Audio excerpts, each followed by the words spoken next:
안녕하세요. 서초동물병원 원장 한삼성입니다. 오늘은 강아지 기관지염과 기관허탈에 대해서 말씀드리겠습니다. 강아지가 헥헥거리며 지속적으로 기침을 한다면 당연히 걱정될 수밖에 없는데요. 이런 증상이 바로 강아지 기관지염입니다. 기관지염은 폐내 공기의 통로 구실을 하는 기관지 또는 세기관지에 염증이 생기는 것으로 급성과 만성으로 나눠지는데요.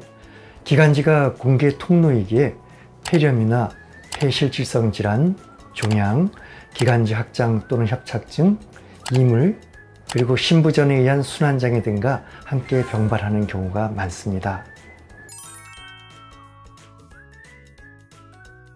기관지염은 감염성 기관지염, 알러지성 기관지염, 기생충성 기관지염으로 나눠집니다.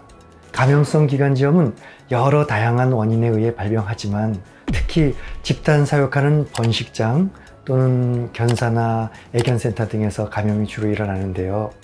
캔넬코프는 하나 또는 그 이상의 바이러스와 세균의 혼합 감염으로 발병합니다. 알러지성 기관지염은 꽃가루, 미세먼지, 자극적인 연기나 가스, 화학약품 등을 흡입할 때 발병합니다. 흡입된 다양한 항원물질에 의한 알러지 반응에 의해 생산된 점액과 기관지 점막상피의 과형성 등으로 기관지 내강이 좁아지면서 공기의 유통로가 장애를 받아 발병합니다. 기생충성 기관지염은 견폐충 등의 작은 기생충의 유충이 기관지에 들어가 염증이 발생하는데요. 기생충에 감염될 정도로 오염된 공간에서 지낸 강아지는 기생충성 기관지염을 의심해야 합니다. 이 외에도 노령견일 경우 면역력이 떨어지거나 장기의 노화로 기관지염이 발병하기도 하며 오래 지속되면 폐렴이나 만성 기관지염으로 올 수도 있습니다.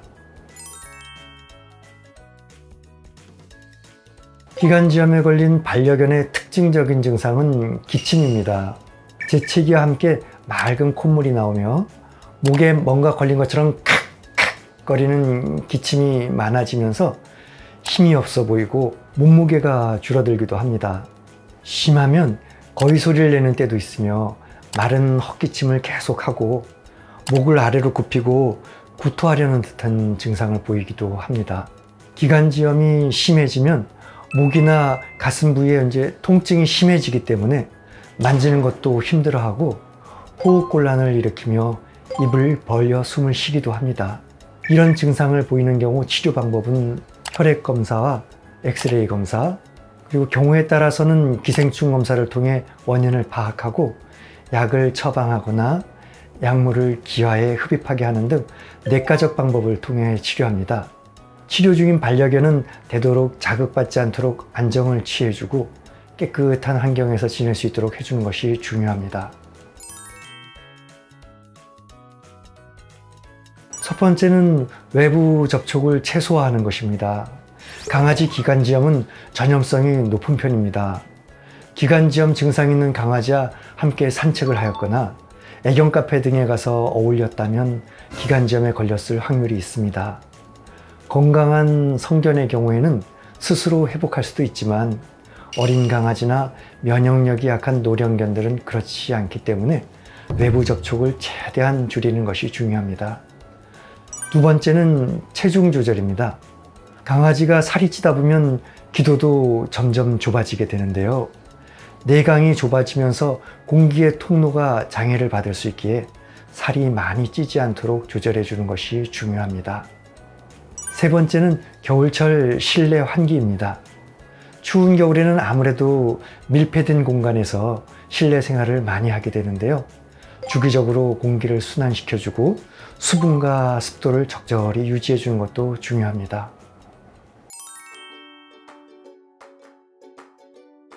나이가 든 반려견이나 시츠, 퍼그와 같이 단두종의 보호자라면 반려견이 호흡곤란을 호소할 수 있다는 주의를 여러 차례 들어보셨을 겁니다. 이런 반려견들이 호흡곤란을 나타내는 주된 이유가 바로 기관허탈입니다.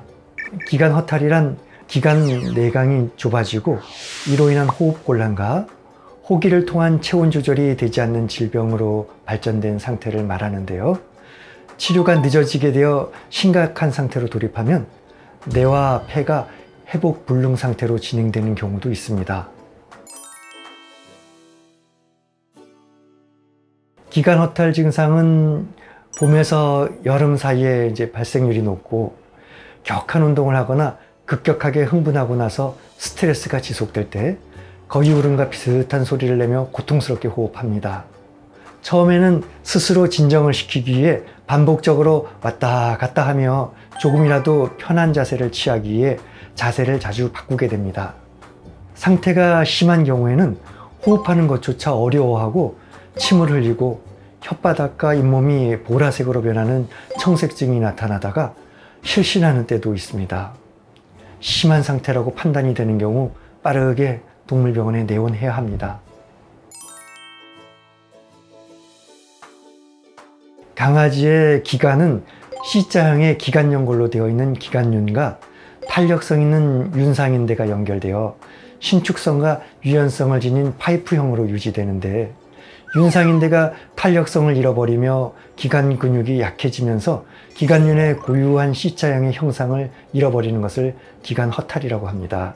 기관 허탈의 원인은 유전적인 요인이 높다고 되어 있지만 비만으로 인한 지방층의 증가나 치주농양 등과 같은 구강 내 감염성 질환, 과도한 흥분으로 인한 체온의 급격한 상승, 이외에도 과업을 일으키는 상태 또는 질병과 관련되어 발병하는 것으로 보고 있습니다.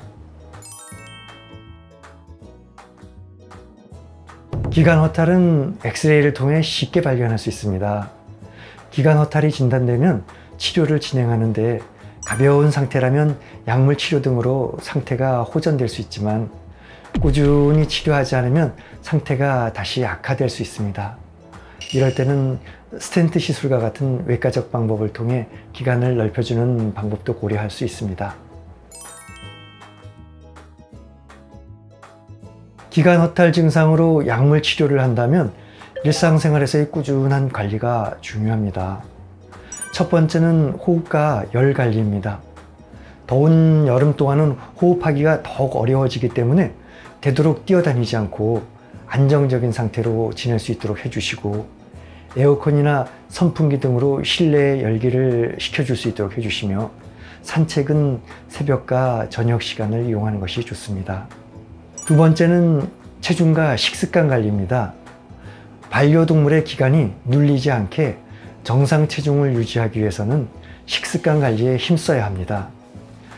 비만은 기관을 심하게 압박하고 공기가 원활하게 들어가지 못하게 하기 때문에 호흡곤란이 나타납니다.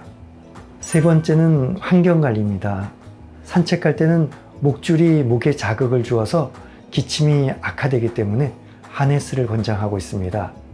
그리고 집에서는 적절한 습도와 온도를 유지해야 하며 반려동물이 흥분하지 않게 안정을 취하도록 도와주어야 합니다.